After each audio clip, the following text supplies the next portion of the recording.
नमस्कार, मेरा नाम है दीपक कुमार और आपने पॉलिटिकल पंचायत के खास पॉलिटिकल बुलेटिन को देखना शुरू कर दिया है, जिसमें हम आपको डिटेल में बताएंगे पिछले 24 घंटों में राजस्थान की पॉलिटिक्स में क्या कुछ नया हुआ। सबसे पहले बात करते हैं मुख्यमंत्री भजनलाल शर्मा की, जहां उन्होंने जयपुर में आयोजित राजस्थान पुलिस अकेडमी के 55वें बैच के दीक्षांत समारोह को संबोधित किया और सभी ट्रेनीज को सम्मानित कर उनके उज्जवल भविष्य और सफल कार्यकाल की शुभकामनाएं दी। अब खबर जयपुर से, जहां मुख्यमंत्री भजनलाल शर्मा की कैबिनेट में कई अहम फैसले लिए गए। इस दौरान डिप्टी सीएम प्रेमचंद बैरवा, मंत्री जोगाराम पटेल और शिक्षा मंत्री मदन दिलावर भी मौजूद रहे।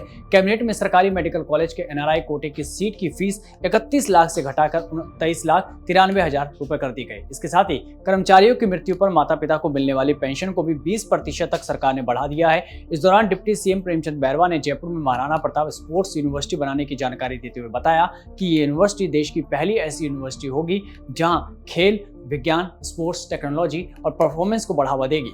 वहीं दूसरी ओर उदयपुर में वीसी द्वारा औरंगजेब को महाराणा प्रताप से कंपेयर करके कुशल शासक बताने वाले पर डिप्टी सीएम ने क्या कुछ कहा, सुनिए। उसने माफी मांग ली है, उसने जो बोला था हमारे कुलगुरु ने, उसने माफी मांग ली है। अब खबर बीकानेर से, जहां पूर्व सरपंच मेघराज चोटिया की हत्या से सनसनी फैल गई है। जानकारी के मुताबिक पूर्व सरपंच का मर्डर कुल्हाड़ी से किया गया, जिसका शक उनके ही भतीजे पर है। दरअसल प्रॉपर्टी के विवाद को लेकर दोनों में देर रात खूब झगड़ा हुआ था, जिसके बाद मेघराज को सुबह लहूलुहान पाया गया। इस घटना के बाद पुलिस फरार भतीजे की तलाश में जुटी हुई है। वहीं आदिवासियों की आवाज उठाने वाले बाप पार्टी से डूंगरपुर बांसवाड़ा सांसद राजकुमार रोत ने एक बार फिर से भजनलाल सरकार को आड़े हाथों लिया है। राजकुमार रोत ने सरकार और भाजपा प्रदेश अध्यक्ष मदन राठौड़ का नाम लिए बिना आरोप लगाते हुए कहा कि सरकार आदिवासियों का इतिहास हटाना चाहती है और इसलिए कक्षा 4 की अंग्रेजी किताब से मानगढ़ नरसंहार का चैप्टर हटा दिया गया, जिसमें हजारों आदिवासियों ने अंग्रेजी हुकूमत के खिलाफ बलिदान दिया था। इतिहास को हटाने का प्रयास किया जा रहा है।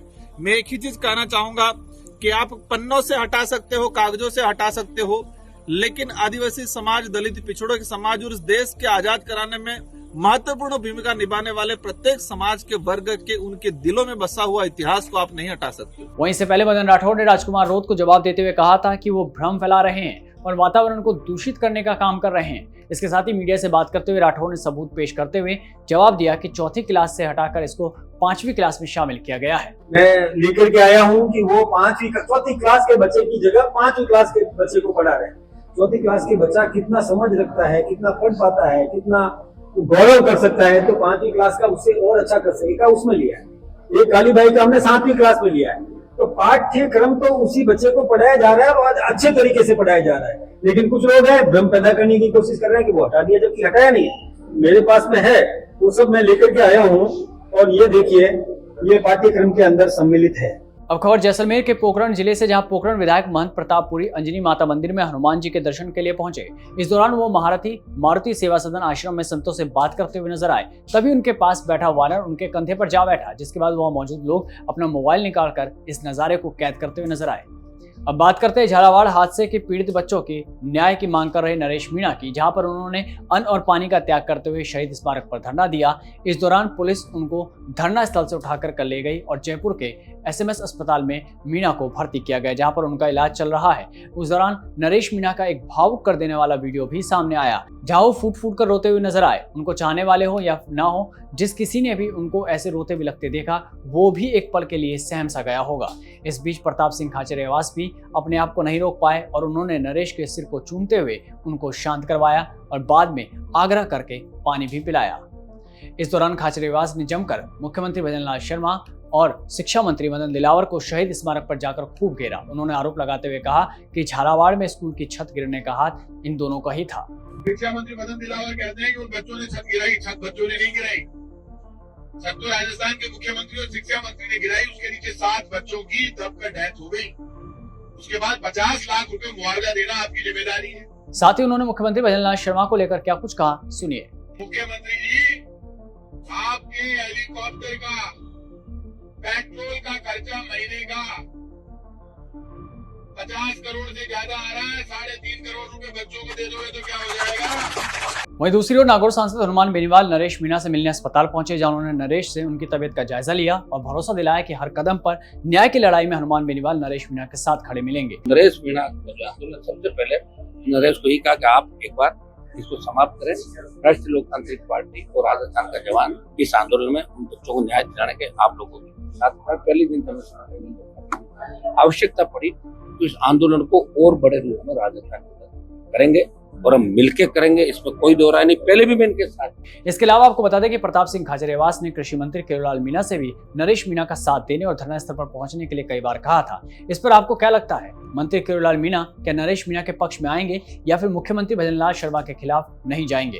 आपकी राय कमेंट सेक्शन में जरूर रखें। वहीं शिक्षा मंत्री मदन दिलावर ने राजकुमार रोत का नाम लिए बिना उन पर जमकर हमला किया। दिलावर ने कहा कि आदिवासियों के बारे में किताबों में नहीं पढ़ने वाली बात एक तरह की धोखाधड़ी होगी जो कि राजस्थान सरकार नहीं करती है। इसके साथ ही दिलावर ने राजकुमार रोत की ओर इशारा करते हुए तीखा हमला करते हुए कहा कि वो ऐसे लोग हैं जिन्होंने सालों तक आदिवासियों और अनुसूचित जाति को पागल बनाने के अलावा कुछ काम नहीं किया। क्योंकि कुछ ऐसे लोग हैं जिन्होंने वर्षों तक कुछ नहीं किया, आदिवासियों, अनुसूचित जाति के लोगों को और गरीब लोगों को बेवकूफ बनाया और इस प्रकार का षड्यंत्र करके सरकार को बदनाम करना चाहते हैं। लेकिन सरकार सभी महापुरुषों को नमन करती है। अब खबर अलवर से, जहां सरस डेयरी के डायरेक्टर के इलेक्शन के लिए चुनाव लड़ने वाले 12 उम्मीदवारों की उम्मीदों पर ही पानी फेर दिया। दरअसल सारे उम्मीदवार एक ही बस में सवार थे, जिस कारण बस जाम में फंसी रही और मात्र 2 मिनट की देरी होने के कारण कोई भी नामांकन नहीं भर सका, जिसके बाद निर्वाचन की प्रक्रिया को स्थगित कर दिया गया। अब खबर भीलवाड़ा से, जहाँ किसानों ने फसल खराब होने पर सरकार से मुआवजे की मांग करते हुए जबरदस्त विरोध प्रदर्शन किया। आपको बता दें कि आंदोलन कांग्रेस द्वारा किया जा रहा है, जिसमें प्रताप सिंह खाचरियावास और प्रहलाद गुंजल मंच पर खराब फसलों को लेकर भजनलाल सरकार के विरोध में पहुंचे। इसके साथ ही कांग्रेस के पूर्व मंत्रियों और राष्ट्रीय सचिव धीरज गुर्जर ने भी भजनलाल शर्मा की सरकार पर आरोप लगाते हुए कहा कि सरकार बातें बड़ी बड़ी कर रही है, लेकिन भीलवाड़ा के किसानों को पिछले वर्ष का मुआवजा भी अब तक नहीं मिल पाया। वहीं हनुमानगढ़ के गोलूवाला में गुरुद्वारा मेहताबगढ़ में इस वक्त जमकर विवाद देखने को मिला, जब 2 पक्षों के बीच तलवारें खींच गई। दरअसल गुरुद्वारा पहुंचे स्थानीय नागरिक ने गेट पर भजन सुमिरन शुरू किया था, जिस पर गुरुद्वारे के अंदर से दूसरे पक्ष के लोग तलवारें लहराते हुए गेट तक आ गए। नागरिकों ने आरोप लगाया कि बीबी हरमित कौर खालसा ने गुरुद्वारे पर कब्जा कर रखा है और नई कमेटी नहीं बनाई जा रही है। वहीं पूरे मामले में बीच बचाव करने पहुंचे प्रशासन को भी कड़ी मशक्कत करनी पड़ी। अब खबर जैसलमेर जिले के पोखरण फायरिंग रेंज से, जहां भारतीय सेना ने एनुअल फील्ड फायरिंग प्रैक्टिस के दौरान अपनी दमदार सैन्य क्षमता का प्रदर्शन किया। इस दौरान सेना के जवानों ने फायर पावर का शानदार परिचय दिया। अभ्यास के दौरान भारतीय सेना ने नई पीढ़ी के हथियारों और एडवांस्ड उपकरणों का इस्तेमाल करते हुए भारतीय सेना की कॉम्बैक्ट इफेक्टिवनेस को बखूबी दिखाया। अब वक्त है डूंगरपुर जिले की सड़कों पर बिना टायर के बेकाबू दौड़ती इस फॉर्च्यूनर गाड़ी के बारे में डिटेल रिपोर्ट का, जिसने पहले तो सड़कों पर आतंक मचाया और फिर खुद पुलिस स्टेशन जा पहुंची। क्या है पूरा मामला, आप भी देखिए। डूंगरपुर में नेशनल हाईवे के पास ढाबे पर शराब पीने के दौरान 2 पक्षों में जमकर विवाद देखने को मिला, जिसके बाद एक फॉर्च्यूनर बिना टायर के सड़कों पर दौड़ती हुई आखिर में पुलिस थाने पर आकर रुकी, जिसको देख एक बार तो पुलिस के भी होश उड़ गए। लेकिन जब पीछे पीछे हमले में घायल युवक भी पुलिस चौकी पहुंचा तो पूरी घटना सामने आई।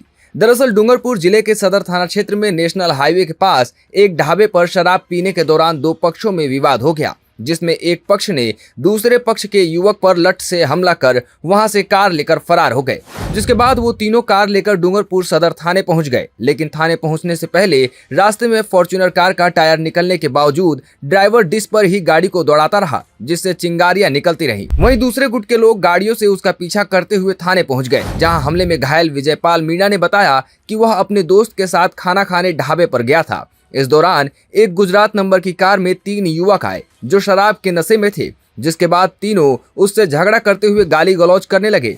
इसी दौरान एक युवक ने उस पर लठ से हमला कर दिया, जिससे उसके सिर पर गंभीर चोट लगी और लहूलुहान हो गया। वहीं घटना के बाद गांव के लोग इकट्ठे हो गए तो मामला बढ़ता देख तीनों युवक फॉर्च्यूनर में सवार होकर डूंगरपुर की तरफ भागने लगे। इस दौरान कुछ लोगों ने कार को रोकने के लिए उस पर पथराव भी किया, तो वहीं कुछ लोग गाड़ियों से फॉर्च्यूनर का पीछा करने लगे। इसी दौरान फॉर्च्यूनर कार का सती रामपुर के पास आगे के लेफ्ट साइड का टायर निकल गया और कार डिश पर ही दौड़ाने लगी, जिसके कारण तेज रफ्तार दौड़ रहे फॉर्च्यूनर से चिंगारियां निकल रही थी। आखिरकार शहर में भीड़ भाड़ और ट्रैफिक के बीच ही गाड़ी को दौड़ाते हुए तीनों युवक सदर थाने पहुंचे, जिसके बाद पुलिस ने तीनों को डिटेन कर लिया। फिलहाल पुलिस अब मामले में जाँच कर रही है।